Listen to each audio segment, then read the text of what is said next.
RMC, ça fait débat. Ça fait débat, il est 8h16 minutes. Nous sommes avec Bruno Fuchs, donc député MoDem du Haut-Rhin. La loi mobilité en discussion à l'Assemblée nationale. Vous êtes, Bruno Fuchs, favorable à l'obligation de porter un casque lorsqu'on monte sur un vélo. Pourquoi ? Parce qu'on voit bien qu'on a fait une loi vélo, hein, donc l'usage du vélo va s'intensifier, de plus en plus de vélos, et donc on voit bien les dangers que représente, non pas le vélo tout seul, mais le vélo dans la circulation, avec des motos, avec des trottinettes, avec des voitures.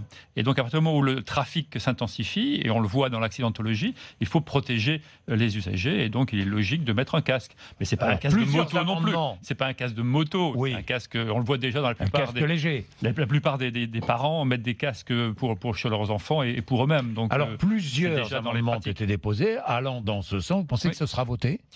Que le casque va être rendu obligatoire ? Que dit le gouvernement ? Je ne veux pas savoir à l'avance. Moi, je veux pas savoir ce que dit le gouvernement. Je vais voter en âme et conscience et on va débattre et on verra à l'arrivée ce qui se passe. On ne vote pas sur des positions du gouvernement ou pas du gouvernement. Bon, la loi mobilité et la taxe éco-transport. Alors là, on a beaucoup parlé d'éco-taxe, mais j'oublie l'éco-taxe. Vous avez une autre idée et vous avancez cette idée, vous la défendez à l'Assemblée, qui me paraît être intelligente. Vous dites, plutôt que de faire payer les conducteurs routiers, les transporteurs routiers, faisons payer les donneurs d'ordre. Ouais. C'est-à-dire, vous, c'est la personne qui commande. Vous commandez un transport, un conteneur de Chine, par exemple. Vous avez du bateau, vous avez ensuite peut-être du train, de la route, et puis des camionnettes après pour livrer. Oui. Voilà. Et donc tout ça, ça fait du CO2. Et aujourd'hui, un donneur d'ordre, quelqu'un qui commande un transport, eh bien, il le commande au plus rapide, au moins cher. Et pas du tout au moins coûteux en termes de CO2. Donc si on renverse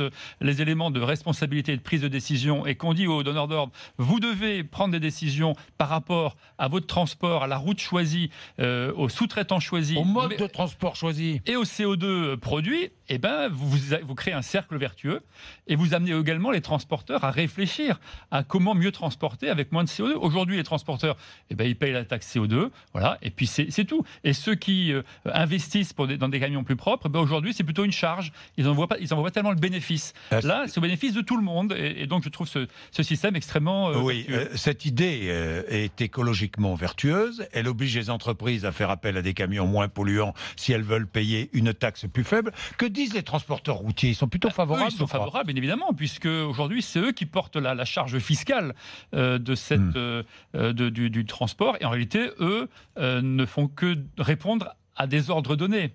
Et aujourd'hui, par exemple, vous prenez un transporteur, la Fnac ou Amazon qui distribue, la Fnac peut venir livrer 10 fois dans la journée des colis ici à RMC. Mais ce sont encore les entreprises qui vont payer, Bruno Fuchs. Oui, alors moi je ne veux pas poser aujourd'hui la question de la fiscalité. Je trouve que ce système, il est extrêmement vertueux. Il va amener tous les acteurs à aller très vite dans une transformation de leur comportement. Ensuite, sur la fiscalité, ça va rapporter environ en année pleine 2 milliards 200 millions d'euros. D'abord, il faut très vite, on a besoin de plusieurs milliards par an dans les années à venir pour équiper, changer d'infrastructure, les stations, par exemple pour de recharge électrique, toute l'infrastructure routière. Il faut de l'argent pour ça, pour la transformer et permettre de faire des transports plus propres. Donc ça, il faut de l'argent. Et de l'autre, on peut très bien aussi, ça c'est une question fiscale, et le président s'est engagé à ne pas augmenter la fiscalité, on peut très bien réduire également la fiscalité sur des entreprises à due concurrence de cette charge. Donc la question de la fiscalité, je ne vais pas la poser là. Je vais poser la question du changement de comportement pour faire porter la responsabilité des rejets de CO2 sur les donneurs d'ordre, sur ceux qui passent les commandes et pas sur ceux qui transportent. Bien. Sauf que le gouvernement, pour l'instant, y est opposé.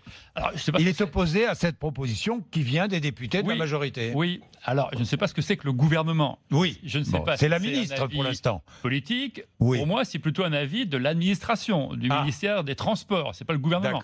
C'est le ministère des Transports et c'est l'administration du ministère des Transports. Et dans ce pays, vous savez qu'il y a toujours un débat, souvent une lutte entre les hauts fonctionnaires et puis les politiques. On va voir qui va gagner. Alors sur le casque, Patrice est dans le Rhône. Bonjour Patrice. Oui, bonjour Jean-Jacques. Le casque, obligatoire ou pas ? C'est un vaste sujet. Alors moi, je vais vous donner mon avis. Alors moi, je suis pratiquant cycliste sportive, où moi, je conçois pas de ne pas faire une sortie de vélo sans mon casque et mes gants. Oui. Alors, j'utilise également mon vélo pour aller au travail. Donc j'ai pas beaucoup, j'ai 3 km à faire, dont 2,5 km de cyclable. Je ne porte pas de casque.